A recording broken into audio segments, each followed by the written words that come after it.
চুদা দিতে গেছিস, চুদার সাক্ষাৎকার দিছিস, তোর বাপ মাকে সাথে বসবি। আমারে পেঁচাই কোনো কথা বলবি না, তোরে আমি সাবধান করে দিলাম। তোরে আমি ফ্রেন্ড হিসেবে আমি থাকি বিভিন্ন যন্ত্রণা, তুই ভালো করে জানিস।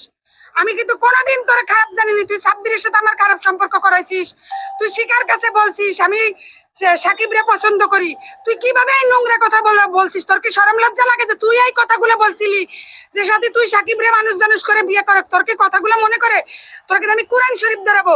আমি পলিটিক্যাল প্রোগ্রামে তোরে কিন্তু আমি ফোন দিয়ে বলছি যে সিমি আমি ঝামেলা আছি, আমি পরে আসবানি। এরপরে আমার জিএম দেশে ফোন, আমার বসের ঝামেলা নিয়ে ডিবি অফিসে ঝামেলা চলতেছে। কিন্তু তুই কি করলি? আমারে বললি তুই আমার ফোনে সাহস পাস কিভাবে কল দিতে? তোর কি এগুলা মনে পড়ে না?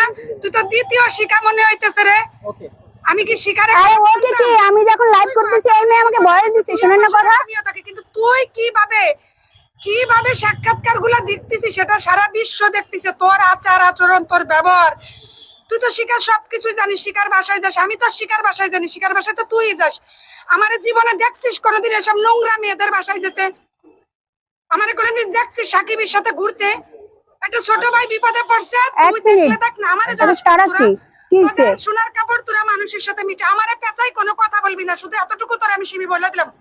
আমার এমনি মাথা গরম থাকে, আমি বিভিন্ন জ্বালায় থাকি। শুনেন ভাই, পারলে উপকার কর, না পারলে না কর। একটা ভালো জায়গার ভিতরে যখন একটা ময়লা পড়বে তখন কিন্তু জিনিসটা নষ্ট হয়ে যাবে, এলোমেলো হয়ে যাবে। দেখেন এই মেয়েটা যদি সাকিবকে আইসা এই ফুটানিগুলো না দেখাইতো, সাকিবের কিন্তু সাহসই ছিল না। ও কোনোদিন আমার আপনি ছাড়া কথা বলারই সাহস পায় না। এই মেয়েটা সাহস দিল, যার কারণে সাকিবের মতন ছেলে আমার আইডিতে এসে কমেন্ট করছে আমি চামচামি করছি। আমাকে নির্দেশ প্রমাণ করতে হবে না, আমি এখন আইনের আশ্রয় নিব। আমাকে কেন দালাল বলছে? আমি কি দালালি করছি? আমি শুধু ওই জায়গার ভিতরে বলছি। কার বিরুদ্ধে? এই যে যারা আমাকে দালাল বলছে, সাকিব আমাকে দালাল বলছে, সাকিবের নামে অভিযোগ করব।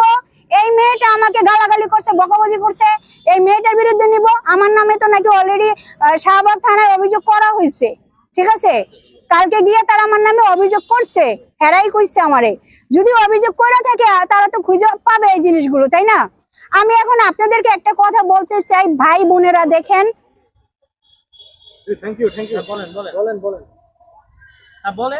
বলেন আরে বলেন, আজান দিচ্ছে তো এর জন্য বলেন, শেষ করে দেন। এই ধরো শেষ করে দেন আপনি। হ্যাঁ, তুমি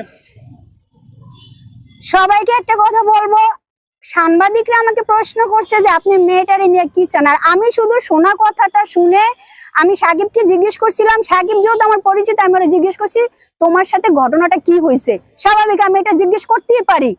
আমি এই ঘটনাটার বিষয়ে জিজ্ঞেস করছি, সে কি করছে আমার নামে একটা অপবাদ দিছে, আমি নাকি তাকে মারধর করছি। তামিম ভাই আপনি শুধু একটা কথা বলেন, আমি কি তার মারধর করছি? আপনি তো ভিডিওটা ছাড়ছেন না? আপনার কাছে তো পুরো করি নাই। হ্যাঁ, আমি তো আরো ওরা এই কথাটা বলছি যে ভাই তোমার সাথে কি হয়েছে তুমি বলো।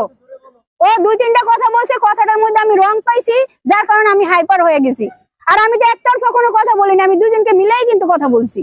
এখন আমি লাস্ট কথা বলবো, যারা আমাকে বেয়াদব বলছে এই বিষয় নিয়ে আমি কোনো কথা বলতে চাই না। যারা আমাকে নিয়ে বাজে কথা বলছে আমি তাদেরকে নিয়ে আইনের সহযোগিতা নেব, এটা হচ্ছে আমার কথা।